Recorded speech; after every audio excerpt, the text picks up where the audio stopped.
Hello and welcome to Lost Love Chronicles. Dear listeners, before we get started, drop a quick hi in the comments and let us know where you're tuning in from. Also, if you have any suggestions for us to make the channel better, please let us know. Now let's start with the story. My ex-wife cheated on me and mocked my simple life at her wedding until her new husband snapped in public. I never thought I'd hear from her again, not after how she walked away from me, her heels clicking sharply on the pavement as if sealing the end of our marriage. Not after she made it clear I wasn't enough, that love, loyalty, and years of shared dreams meant nothing if they weren't wrapped in the wealth and status she craved. Yet here it was an invitation. It arrived in a pristine white envelope, faintly scented with expensive perfume and entitlement. The gold-embossed lettering bore her name, Darcy Chambers, alongside another name that made me smirk. Vance Brock.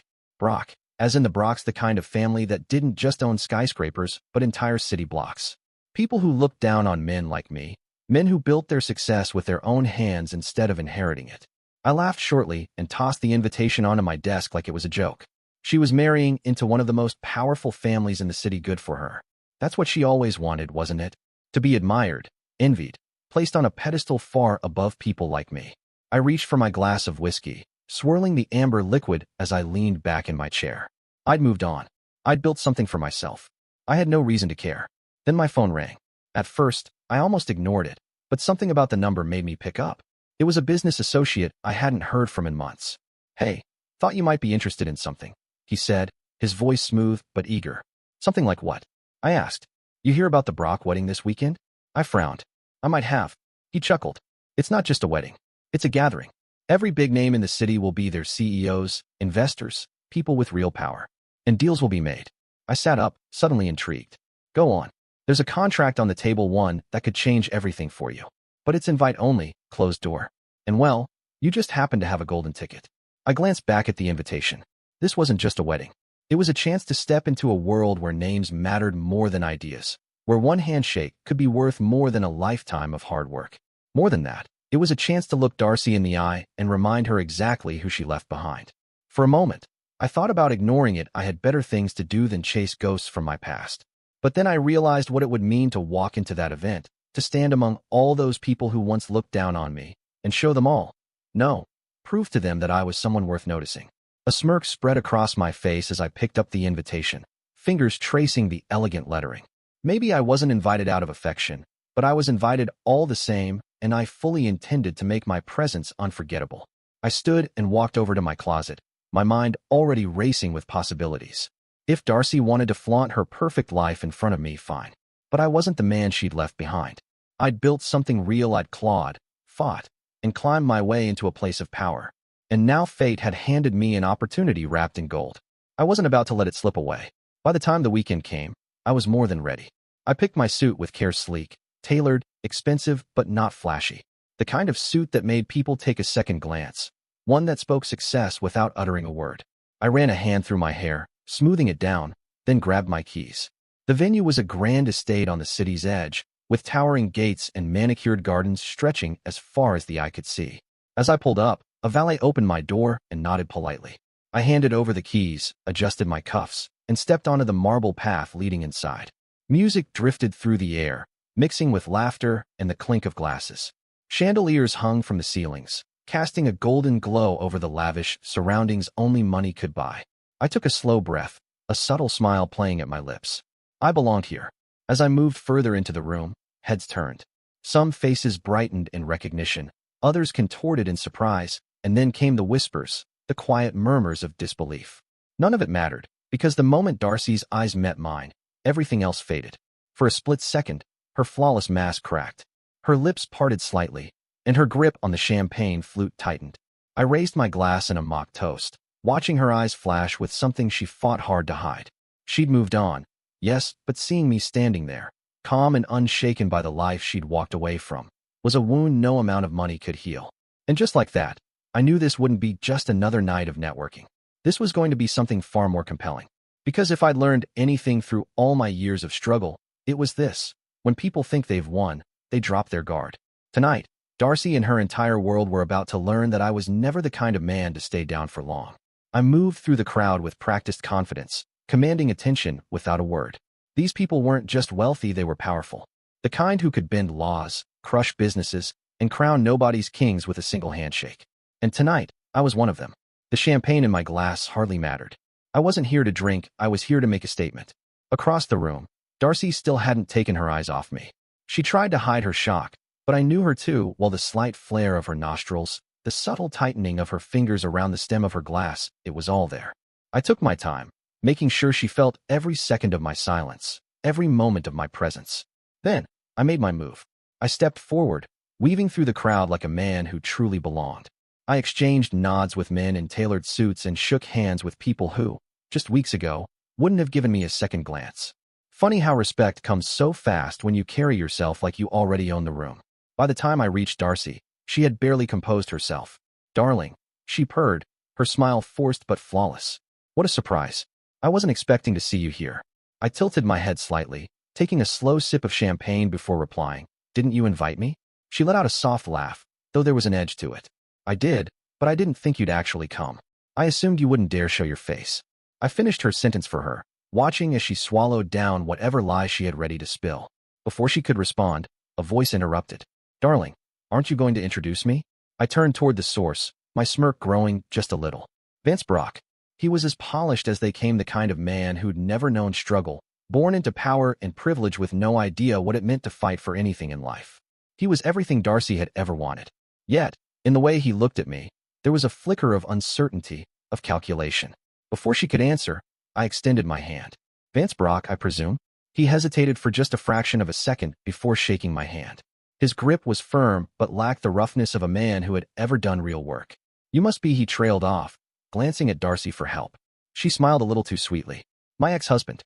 The words hung heavy between us, weighted with history. Vance's smile tightened just slightly before he let out a smooth laugh. "Ah, of course. I've heard so much about you." I raised an eyebrow. "All good things, I hope?" Darcy cut in quickly, her voice betraying a slight tremor. "Have you?" I chuckled, swirling the champagne in my glass. "Surprising. I'd imagine most of what Darcy says about me is a bit outdated." I shifted my gaze to her, making sure she caught the meaning behind my words. I wasn't the man she'd walked away from, not anymore.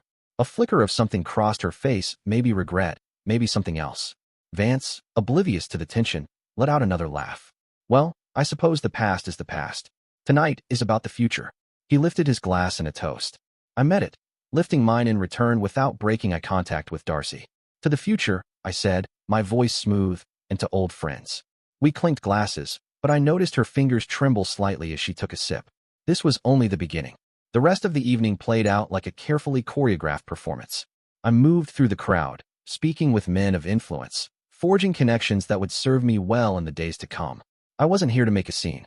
No, I had something far more important in mind. Opportunity. And it came sooner than I expected. As I stood near the grand staircase, a man approached me, older, distinguished, with the air of someone who had spent decades building an empire. I recognized him immediately.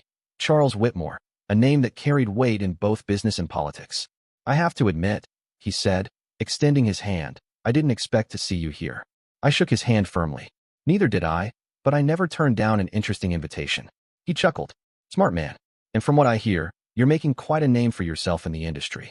I kept my expression steady, but inside I knew this was the moment I'd been waiting for. "Just trying to build something worthwhile," I said smoothly. He nodded approvingly.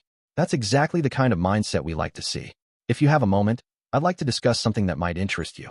I glanced briefly toward Darcy and Vance, who were deep in conversation across the room, then smiled. "I have all the time in the world." We stepped aside, away from the noise. For the next half hour, I listened carefully as Whitmore outlined an opportunity, one with the potential to take my business to a whole new level. By the time we shook hands again, I was certain of one thing. Coming here tonight wasn't just a good decision, it was the best decision I'd ever made. As I turned back toward the crowd, I caught the way Darcy's gaze lingered on me. I knew she realized it too. This wasn't just about the past. This was about the future, and mine had never looked brighter. The night continued in a blur of conversation, laughter, and clinking glasses, but beneath the polished surface, a current of tension simmered. I could feel it. Darcy could feel it. Maybe even Vance sensed it, though he pretended otherwise. I had come expecting to be a mere spectator in her carefully curated new life. Instead, I was an uninvited disruption, a ghost from her past who refused to stay buried. And I was relishing every second of it. After my talk with Charles Whitmore, I made my way to the balcony, needing a moment to take it all in. The city stretched out before me in glittering lights. The air was crisp against my skin. Success was within reach, and I could taste it. I was so lost in thought, I nearly missed the footsteps behind me. Almost, Darcy's voice said, smooth and measured, but with a tightness beneath it. The mask she'd worn so expertly all night was starting to crack. I didn't turn around right away. Instead, I took a slow sip of my drink, letting the silence hang between us. Let her wait. Let her wonder. Finally, I faced her. Have I? Her lips curved into something like a smile, but her eyes told a different story. You always knew how to command a room, she admitted, stepping closer. I just didn't think you'd use that skill here. I let out a low chuckle, shaking my head. You invited me, Darcy. Did you think I'd come just to sit in the corner and watch? Her gaze flickered for a second, and that was all I needed. You've done well for yourself, she said, shifting the conversation. I've heard good things, I said, raising an eyebrow. From who? She hesitated, then sighed. People talk. I smirked, leaning against the railing. And what do they say? She exhaled slowly, her eyes drifting toward the city skyline. That you built something from nothing, that you've made smart connections and moves, that you're no longer the man I left. There it was, the confession hidden in plain sight. I watched her closely, searching for regret in her eyes. It was there, buried beneath layers of pride and self-assurance. She wouldn't say it outright, she never would, but she felt it. People change, I said simply. Some grow. Others chase the same things, hoping they'll feel different the next time around. Her jaw tensed, but she didn't argue. You think you know me, she said softly, her voice carrying a note dangerously close to nostalgia. You always thought you understood me better than anyone else. I tilted my head slightly. Didn't I? She turned to face me fully, and for the first time all night, she let her guard down. Maybe you did, she admitted. A beat of silence passed between us, heavy with words left unspoken. Then she did something I hadn't expected. She reached for my hand. It was subtle, just the faintest brush of her fingers against mine, but enough to send a ripple through the space between us. I didn't pull away, not immediately, but I didn't lean in either. Instead, I studied her, watching how her carefully constructed world was starting to crack around the edges. Does he know? I asked quietly. Does Vance know that some part of you still wonders if you made the right choice? Her breath hitched just slightly, but she recovered quickly. I love him, she said, the words coming too fast, too rehearsed. I smiled slowly, knowingly. That wasn't my question. She pulled her hand back as if burned, her posture straightening as she slipped her mask back into place. It doesn't matter, she said, her voice colder now. What's done is done. I nodded, stepping closer, not enough to touch, but close enough to make her feel it. You're right, I murmured. What's done is done. For a moment, she didn't move, didn't breathe. Then the balcony door creaked open, and Vance's voice cut through the charged silence. There you are, darling. I was starting to wonder where you'd run off to. Darcy stepped back as if suddenly remembering who she was and where she belonged. I turned slowly to meet Vance's gaze. He smiled, but beneath it was something sharp and territorial. Interesting, I said smoothly, slipping my hands into my pockets. Vance said, I was just congratulating Darcy on her engagement, a very impressive match. He chuckled, but his eyes didn't quite share the sound. Yes. Well, when you find the right person, you don't waste time, do you? Darcy said nothing. I let the silence stretch long enough to be noticed before smiling. Oh no, I suppose you don't. Vance wrapped an arm around her waist, a silent claim of victory, but I wasn't playing his game. I'd already won. Darcy knew it, and whether he admitted it or not, so did Vance. Enjoy the rest of your evening, I said smoothly, stepping past them and heading back inside. I didn't look back. I didn't need to. Because as much as Darcy wanted to convince herself she'd left the past behind, the past had a funny way of staying exactly where it wanted to be. I didn't need to look back to know Darcy's eyes were still fixed on me. Some ghosts refused to be exorcised, and I had just reminded her that the past wasn't buried, it was alive, breathing, and standing right in the middle of her carefully curated life. As I stepped back into the grand hall, the music swelled, a classic waltz wrapping around the room like a spell, designed to distract from the power plays unfolding beneath the surface. Couples glided across the marble floor, but their eyes were sharp, their ears tuned in. Every interaction at an event like this was a transaction, every smile a contract signed through subtle glances. I'd come here with a purpose, and I wasn't about to waste any more time dwelling on Darcy's regrets. A waiter passed by, and I exchanged my empty glass for a fresh drink before scanning the room. I'd already made an impression, but now it was time to secure something tangible, something to make this night more than just a psychological battle with my ex. Then I saw him, Damien Kirkland. A man whose name carried influence in industries I was only beginning to navigate, a man with the power to unlock doors that remained closed to most. He stood near the bar, engaged in conversation with a group of men who looked like they'd never known struggle. His presence radiated control, tailored suit, expensive watch, posture that suggested he owned not just the room, but the people in it. I approached with deliberate steps, waiting for the right moment to insert myself into the conversation. When the man speaking to him let out a laugh, shaking his head at a joke I hadn't heard, I made my move. "Gentlemen," I said smoothly, nodding toward Kirkland. "Damien Kirkland, I presume?" His sharp blue eyes flicked to me, analyzing in an instant before he offered a polite, if intrigued, smile. "You presume correctly," he said, shaking my hand with the firm grip of a man who knew his worth. "And you are?" I introduced myself, keeping my tone confident but unassuming. The best way to enter these circles wasn't with arrogance, but with the quiet assurance of someone who belonged. "I've been meaning to cross paths with you," I admitted, swirling my drink as I spoke. "Your name seems to surface whenever real power is discussed." He chuckled, taking a sip of his whiskey. "Flattery will get you far, but I assume you're here for more than compliments." I nodded. "You've built an empire on strategic investments, on recognizing potential before the rest of the world catches on. I admire that." He studied me for a moment, as if weighing whether I was worth his time. "And what is it that you do?" "I build things," I said simply, "from the ground up." His interest piqued. "Go on." I took a measured breath, making sure my next words carried weight. "My company is on the brink of something big: expansion, acquisition, moves that could reshape the industry.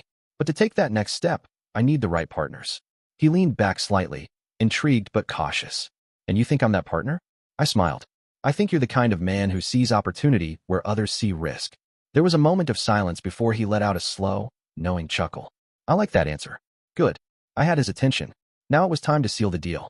But before Kirkland could respond, a voice interrupted us. "I hope I'm not intruding." Vance Brock stepped into the circle like a king surveying his domain. I fought the urge to sigh. Kirkland's expression shifted slightly, acknowledging Vance with a respect reserved only for those who shared wealth and influence. "Vance didn't expect to see you here," Kirkland said. Vance's smile was polished as ever. "I make it a point to stay aware of important conversations." His gaze flicked to me, and the meaning behind his words was clear. I smirked. "Then I suppose you know that Kirkland and I were in the middle of something." Vance's expression remained steady. "I'm sure whatever it was can wait." There it was, the challenge. I knew exactly what he was doing. This wasn't about business. It was about control. He'd seen me talking to Darcy, noticed the way she looked at me, and now he was asserting himself in the only way men like him knew, by flexing his influence. But I had no intention of backing down. I turned to Kirkland, keeping my expression calm. "Would you excuse us for a moment?" Kirkland raised an eyebrow but nodded, stepping aside just enough for Vance and me to have a private conversation. I faced Vance fully, letting the silence stretch between us. "You're making a lot of noise tonight," he said, swirling the amber liquid in his glass. "People are starting to notice." "Good," I replied evenly. "That was the goal." He chuckled, shaking his head slightly. "You really don't know when to quit, do you?" I met his gaze without hesitation. "No, I don't. And that's what makes me dangerous." His jaw tightened just a bit, a crack in his otherwise flawless facade. "You think you can just walk in here and take what you want?" I tilted my head. "Isn't that what you did?" For a moment, something dark flickered across his face: possessiveness, jealousy, maybe both. Oh, so that was it. This wasn't just about business. It was about Darcy. He had everything he ever wanted: wealth, power, a name, but deep down, he still saw me as a threat. Not because of what I'd built, but because of what Darcy felt when she looked at me. I leaned in slightly, lowering my voice. "She still thinks about me, doesn't she?" His entire body tensed, but he forced a smirk. "You're delusional." I chuckled. "Maybe. But you and I both know people like Darcy don't change. She left me because she thought I wasn't enough. But now," I gestured around the room, "she's looking at me like she made a mistake. And you hate that, don't you?" Vance's smile vanished. I'd hit a nerve. He straightened, finishing the last of his drink in one swallow before stepping back. "Enjoy the rest of your night," he said, his voice clipped. "I will," I replied smoothly. He turned on his heel and walked away, but I knew I'd won this round. I glanced across the room at Darcy, watching her expression blank. I realized something: I had already won the next round as well. The evening was far from over. Vance had walked away, but his presence still hung in the air like a brewing storm. I knew men like him didn't accept defeat gracefully. They never stepped back from a challenge without planning their next move.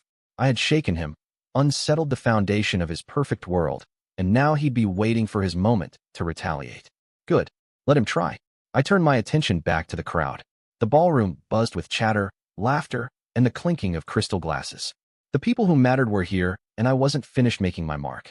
Then the music changed, the soft hum of a waltz filling the room, and couples began drifting onto the dance floor, hands clasped, bodies swaying with practiced grace. It was the kind of dance that spoke of refinement and tradition, a ritual as much about power as it was about romance. That's when I saw her. Darcy stood at the edge of the dance floor, poised like a queen surveying her court. Her gown shimmered beneath the golden chandelier's deep emerald green that perfectly complemented her skin. She was breathtaking, as always, but tonight there was something different in her expression. Something I knew all too well: conflict. She was watching me. Not Vance. Not the guests. Me. Then, as if the universe had a cruel sense of humor, Vance reappeared at her side, extending his hand. I watched as she hesitated for just a moment, long enough for me to see doubt creeping through the cracks of her carefully constructed facade. Finally, she took his hand, and he led her onto the dance floor. His grip was possessive, his posture rigid, tinged with desperation. He was trying to prove a point. I almost laughed, but I wasn't about to let him win this round. Setting down my drink, I stepped onto the dance floor, weaving through couples with purpose. If this night was a game, I was about to make my next move. I tapped a gentleman on the shoulder, a man I vaguely recognized as one of the city's elite, offering a polite smile. Mind if I cut in? His partner, a stunning brunette in a deep red gown, barely hid her curiosity. He looked momentarily surprised, but then shrugged. Be my guest. I took the woman's hand smoothly, leading her into the next turn of the waltz. The movement was effortless, practiced, but my focus wasn't on my partner. It was on Darcy. She noticed. Her eyes locked onto mine, even as Vance spun her around, trying to pull her attention back to himself. But it was no use. She was watching me. I let the moment linger, letting the music carry me across the floor in a perfectly timed display of control. Leaning in slightly to my dance partner, I offered a whispered compliment that made her laugh softly, nothing intimate, just enough to make Darcy wonder. Vance's jaw clenched. Then I did something that shattered the fragile truce of the night. I released my partner with a polite nod and took 2 steps forward toward Darcy, toward them. Vance's grip tightened around her waist, his eyes flashing with a silent warning. I smiled. Mind if I cut in? I asked smoothly, my voice calm and confident. Darcy's breath hitched. I saw it, felt it. Vance's grip on her didn't loosen. We were in the middle of a dance. I didn't break eye contact, and a flicker of tension passed between us, unspoken but understood. Vance was holding on to her, not just physically, but symbolically, trying to remind both of us that she was his now. But Darcy had other ideas. She turned to Vance, placing a hand gently on his chest. It's just one dance. The muscles in his jaw tightened, and then, slowly, reluctantly, he let go. I stepped forward, taking her hand in mine. The music played on, but the air around us had shifted. Every eye in the room was on us. Every conversation had quieted just a bit. I pulled her in, my hands settling lightly on her waist. Brave move, I murmured. She swallowed. You've put me in a difficult position, I chuckled. I just gave you a choice. She met my gaze, a dangerous spark flickering in her eyes. And what exactly do you think this proves? I spun her effortlessly, guiding her back in step with the rhythm. That you're still the same Darcy I knew, I said quietly. Still drawn to the fire, even when you know it can burn you. She exhaled sharply, but there was no denying it. Something electric charged the space between us. The ghost of what we once were, the pieces of what we could have been. Vance was watching. I could feel his glare from across the room, but I didn't care. Because in this moment, Darcy was mine again. For the length of this dance, this song, the past was no longer the past. She was the woman I had loved, and I was the man she had walked away from. As the final notes of the waltz faded, I slowed our movements, pulling her just a fraction closer before releasing her hand. Her breath was uneven, her lips slightly parted. I leaned in just enough for her to hear. You can pretend all you want, I murmured, my voice low and deliberate. But we both know this story isn't over. She didn't respond, not aloud, anyway. Because in the silence that followed, in the way her fingers lingered on mine just a second too long, I had my answer. The music stopped. I stepped back and walked away, leaving her there standing with her perfect fiancé, in her perfect life. But I knew one thing for certain. I had just changed the rules of the game. I didn't look back. Walking away from Darcy after that dance was a calculated move, just like everything else I'd done tonight. I had nothing left to prove to her, not anymore. The way her breath hitched, the hesitation in her step, the way Vance's hand hovered possessively over her arm, as if trying to reclaim her, those were proof enough. Yet beneath my composed exterior, something inside me burned. Maybe it was old wounds resurfacing. Maybe it was the undeniable fact that no matter how much time had passed, Darcy and I still had unfinished business. Whatever it was, I pushed it down.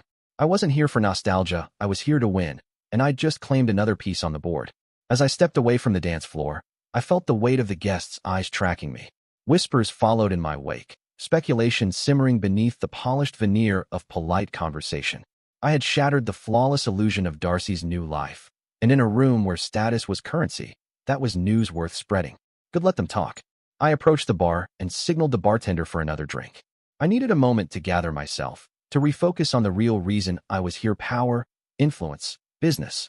Darcy was a distraction, one I couldn't afford to entertain much longer. A bold move, a voice murmured beside me. I turned slightly to meet the gaze of a woman I hadn't noticed before. She was striking tall, poised with a quiet confidence born from knowing exactly who she was. She lifted her glass in a subtle toast. Not many men would dare challenge Vance Brock in his own domain. I smirked. I don't see it as a challenge. She raised a perfectly sculpted eyebrow. No. I took a slow sip of my drink before answering. I see it as a reminder. Her lips curved with slight intrigue, a flicker of interest in her dark eyes. A reminder that no matter how much wealth or power a man has, I said smoothly, there are some things he still can't buy. She chuckled softly, swirling her wine. Interesting philosophy. But tell me, are you here for business or pleasure? I studied her for a moment, gauging her intentions. She wasn't flirting, not exactly. This was something else, a test. Both, I admitted. She nodded approvingly. Then you might be exactly the kind of man I need to talk to. Before I could respond, a presence interrupted us. Vance. I had sensed him approaching before he even spoke, the weight of his glare pressing into my back like a blade. Excuse us, he said, voice perfectly polite but edged with steel. The woman glanced between us, clearly amused by the tension. Well, this just got interesting, she murmured, stepping away and leaving us alone. Vance didn't waste time. I don't know what game you think you're playing, he said low, but it ends now. I took a sip of my drink and turned to face him fully. I wasn't aware we were playing a game. His jaw clenched. Stay away from Darcy. There was the real reason he'd come over. It wasn't about business. It wasn't even about power. It was about her. I smirked. You're worried. His eyes darkened. I have nothing to be worried about. Then why are you here? Silence stretched between us. Vance was used to being the most powerful man in the room, to having everything under control. His name alone opened doors. His reputation kept threats at bay, but I wasn't one of his lackeys. I wasn't someone he could intimidate, and that infuriated him. I leaned in slightly, lowering my voice. Let me give you some free advice, Vance. If you truly believed Darcy was yours, you wouldn't have to come over here and tell me to stay away. His hands curled into fists at his sides, but he forced a smile masking his anger with well-rehearsed civility. You think you're clever, he said, tone controlled but venomous. I shrugged. I think I know how this ends, Vance said, exhaling sharply and shaking his head. You don't belong here, he muttered before turning on his heel and walking away. I watched him go, amusement flickering inside me. Vance was unraveling, and Darcy, she was already lost. An hour later, I found myself outside, taking a moment to breathe in the crisp night air. The event was still buzzing inside, but I needed a break from the suffocating walls of power plays and forced smiles. Then I heard footsteps behind me. I didn't need to turn to know who it was. You shouldn't be out here, Darcy said softly, stopping a few feet away. I smirked, keeping my back to her. And yet, here you are. She let out a shaky breath. Vance is furious. Sounds like a him problem, I replied. She hesitated. Why are you doing this? Finally, I turned to face her. Doing what she swallowed hard, stirring things up, putting herself back in his orbit, dancing with me. I stepped closer, watching as her breath hitched again. Tell me the truth, Darcy, I murmured. If I hadn't come tonight, would you have even noticed I was gone? Her lips parted, but no words came. I tilted my head. Would you have spent the whole night perfectly content, completely happy, never once thinking about the life you left behind? She clenched her jaw. It's not that simple. I reached out, brushing a stray strand of hair from her cheek. She didn't pull away. No, I agreed, it never is. She closed her eyes briefly, steadying herself, and when she opened them again, they were raw. I chose this life, she whispered. I nodded. You did. She swallowed hard. And you have no idea how much I wanted it to be enough. My chest tightened, but I kept it hidden. Instead, I leaned in slightly, my voice barely above a whisper. And is it? She didn't answer. She didn't need to. The silence said it all. And just like that, I knew Darcy's perfect world was starting to crack, and I was the fault line running straight through it. The silence between us stretched thick with unspoken words, the weight of our past pressing down on the night air. Darcy stood before me, her eyes flickering with something she refused to name, something she wasn't ready to admit, but I could feel it. She was unraveling. For the first time since she'd walked out of my life, she wasn't sure she'd made the right choice. I took a slow step closer, my voice measured but firm. You never answered my question. She swallowed hard. Which one? I tilted my head, watching her carefully. Is it enough? Her lips parted, but no words came. That was answer enough. I reached for her, my fingers brushing against hers, neither quite a touch, nor a withdrawal. She didn't pull away. You always had a way of making things complicated, she whispered. I let out a low chuckle. I think you do that all on your own. She exhaled sharply, shaking her head as if trying to clear me from her mind. I should go. But you won't, I said, my voice low and certain. Her jaw tightened. Vance isn't here. That made her pause. Her eyes darted toward the estate entrance, as if expecting him to appear at any moment. But we both knew the truth. Vance wasn't the problem, I was. She was afraid of what this moment meant, afraid of what it confirmed. That despite all her efforts to move forward, despite the wealth, the security, the carefully crafted life, she still wasn't free of me. Tell me something, I murmured, stepping closer. When you're with him, do you think about me? Her breath caught. That's not fair. I gave her a slow, knowing smile. That's not an answer. She looked away, her fingers curling into fists as if trying to hold herself together. You have no idea what it's been like, she whispered, her voice strained. I narrowed my eyes slightly. Then tell me. She let out a bitter laugh, shaking her head. You wouldn't understand. Try me. She hesitated, and for a moment, I thought she would shut me out, walk away, rebuild the walls she had spent years constructing. But then something cracked. I thought it would be different, she admitted, barely above a whisper. I thought if I had everything I ever wanted, I'd feel complete. I studied her, my chest tightening at the confession she hadn't meant to say aloud. She laughed again, but there was no humor in it. And I don't. The words hit me harder than I expected because as much as I wanted to believe I'd come here for business, for power, for something bigger than her, the truth was simpler than that. I wanted to hear those words. I wanted to know I wasn't the only one who'd spent nights wondering, questioning, feeling the ghost of what we once had. I took another step forward. Then why are you still here? She looked up at me, something desperate flickering behind her eyes because leaving once was hard enough. I let the weight of her words settle. She was telling me the truth. She had built this life because she had to believe it was better than what we had. She had convinced herself that walking away had been the right choice, that choosing security over love had been the smart decision. But now she wasn't so sure. I reached up, tracing my fingers lightly along the curve of her jaw. She didn't flinch. She didn't pull away. Her breath was uneven, her pulse racing. Then the moment shattered. Darcy. Vance's voice sliced through the air, cold and sharp. She jerked away from me as if burned, spinning to face him. He stood at the entrance of the terrace, his expression blank, but I could see the storm brewing beneath it. Darcy opened her mouth, as if to say something, but no words came. Vance's gaze flicked to me, his jaw tightening. I think it's time we left. For a moment, she didn't move. For a moment, I thought.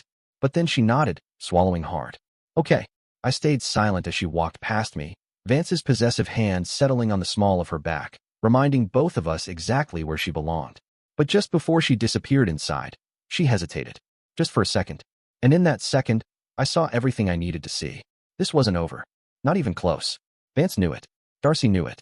And now, so did I. The night stretched on, but I was done playing polite. I had already won in the ways that mattered. Darcy's perfect world was crumbling, and Vance was grasping for control he no longer had. I stepped back into the grand hall, my mind already turning over the next moves, business deals, connections, power plays. There were still things to secure before the night ended. But before I could take another step, someone grabbed my arm. You certainly know how to make an impression, she said. I met the gaze of the same striking woman from earlier, the one who had watched the night unfold with quiet amusement. I smirked. Is that a compliment? She tilted her head, studying me. An observation. I took a slow sip of my drink, watching her carefully. And what else have you observed? She smiled. That you're the most dangerous man in this room. I let out a quiet chuckle. And why is that? Because, unlike the rest of them, she murmured, stepping closer, you don't care about playing by the rules. I held her gaze, intrigued. Tell me something, she said, her voice softer now. What's your endgame here? I exhaled slowly, glancing toward the crowd, toward the spot where Darcy and Vance had disappeared. Then I turned back to her, my smirk growing just slightly. Winning. She studied me for a moment longer, then lifted her glass in a subtle toast. Well then, she said, taking a sip of her wine, let's see if you do. And just like that, I knew the night was far from over. Winning, it was a simple word, but it carried weight. I had said it without hesitation, without doubt. But as I stood there, the night unfolding around me, I realized winning came at a price. and I was only just beginning to see what that price was. The woman before me, who had been watching, calculating, measuring my every move, smirked slightly, her dark eyes filled with intrigue. "You're an interesting man." I raised an eyebrow. "Am I?" She nodded, sipping her wine. "Most men here either chase power or inherit it. You? You take it," I chuckled. "And which category do you fall into?" She tilted her head slightly. "The one who watches and waits." Smart. She wasn't here for small talk. She was here because she'd recognized something in me, something that set me apart from these men content to play by rules they didn't write.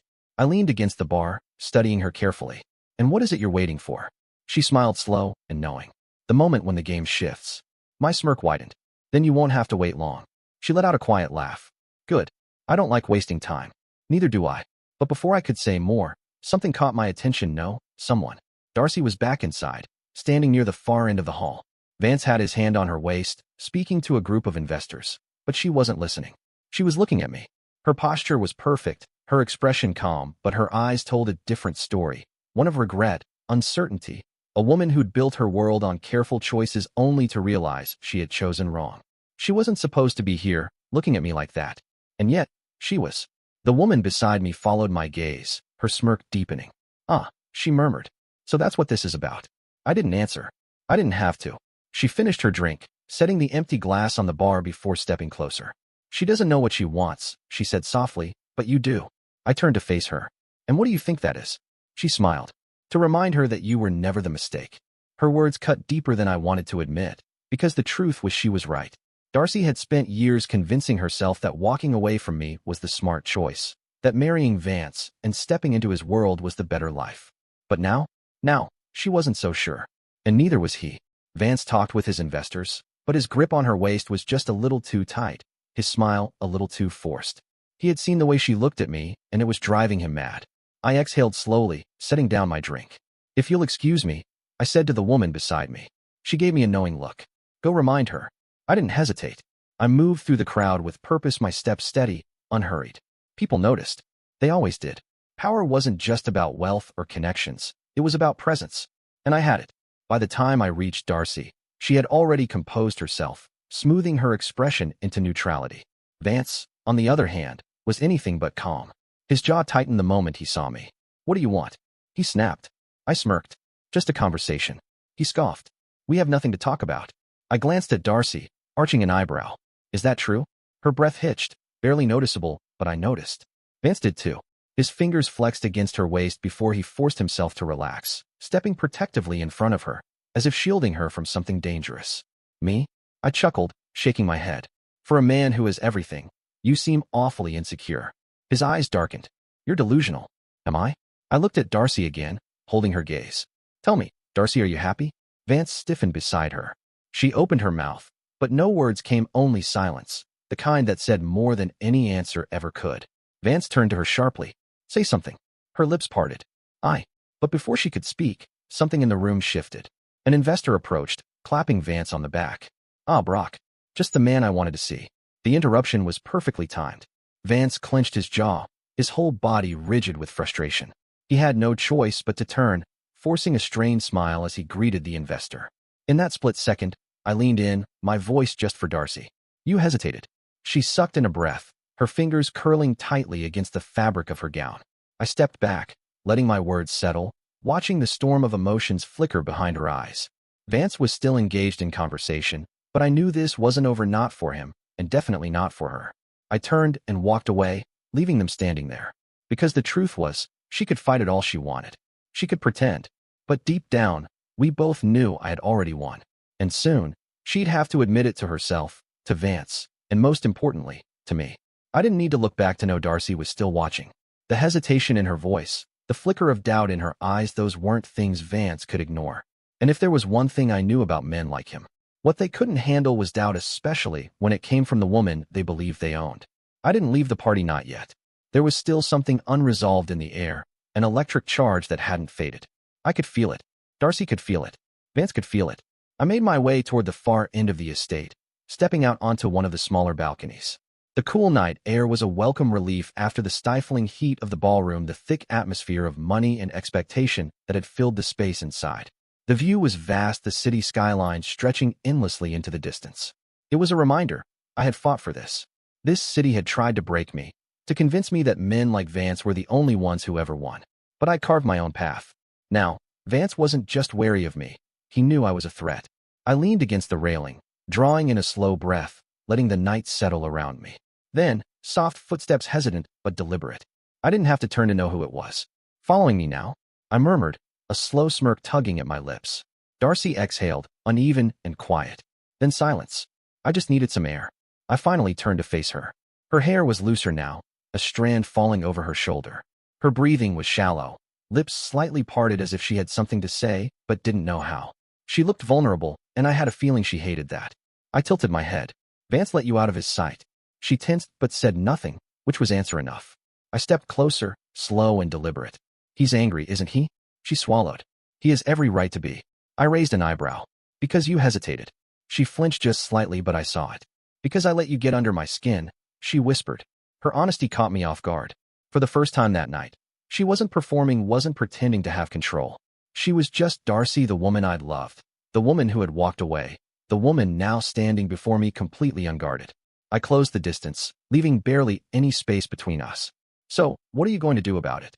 She let out a shaky breath, her eyes flickering between mine. I don't know. That wasn't good enough. I reached out, tucking a loose strand of hair behind her ear. My fingers lingered just long enough to make her shiver. You do, I murmured. You just don't want to admit it. Her breath hitched, and for a moment, a single moment, I thought she might close the space between us. But then Vance's voice cut through the night like a blade. She tensed immediately, her body stiffening as she turned. Vance stood at the door, his face calm but his anger clear. I took my time lowering my hand, stepping back just enough, but not enough to erase what had just happened. Vance's eyes darkened as he looked between us, the pieces clicking together in real time. His grip tightened around the glass in his hand. Go inside, he commanded Darcy, his voice low and controlled. She hesitated, and that was all it took. Vance's jaw clenched, his fingers curling into a fist. At his side now, I watched Darcy's entire body go rigid, her mask snapping back into place. Without another word, she turned and disappeared inside. Vance waited until she was gone before stepping forward. I didn't move, I didn't have to. He stopped just inches from me, his breath sharp, his hands still clenched at his sides. I should break your jaw. I smirked. You could try. His nostrils flared. You think this is a game? I tilted my head. Isn't it? His teeth clenched so tightly I thought they might crack. Stay away from her. I chuckled. Now, why would I do that? His breathing grew shallow, waves of rage rolling off him. Because she's mine. I let the word hang heavy in the air, suffocating. Then I leaned in slightly, my voice low. Are you sure about that, Vance? He exhaled sharply, stepping back as if I had struck him. You're pathetic, he muttered. Chasing a woman who left you. You think she'll ruin everything you've built? For you for this? I shrugged. She's already hesitating, isn't she? Vance froze. I saw at the crack in his armor, the flicker of doubt he'd been desperately hiding all night. He knew I was right. He just didn't want to admit it. I straightened, adjusting my cufflinks as if this were nothing more than a casual conversation. You know, Vance, the thing about men like you? You think money and power buy loyalty. I smiled. But love? Love doesn't work that way. His entire body stiffened, fingers flexing at his sides. For a moment, I thought he might actually strike me. I almost wanted him to. But then he exhaled, forcing himself to take a step back. You're nothing, he muttered, shaking his head. A nobody trying to play in a league you don't belong in. I smirked. And yet here you are, standing in front of me, afraid of what comes next. His jaw twitched. I leaned in one last time, my voice barely above a whisper. You should be. Vance didn't respond. He turned on his heel and stormed back inside, his anger practically vibrating off him. As I stood alone on the balcony, I realized something. Vance was already losing. Because when a man like him begins to fear losing, he has already lost. And Darcy? She wasn't his anymore. She just didn't know it yet. I didn't follow Vance inside, I didn't have to. The damage was already done.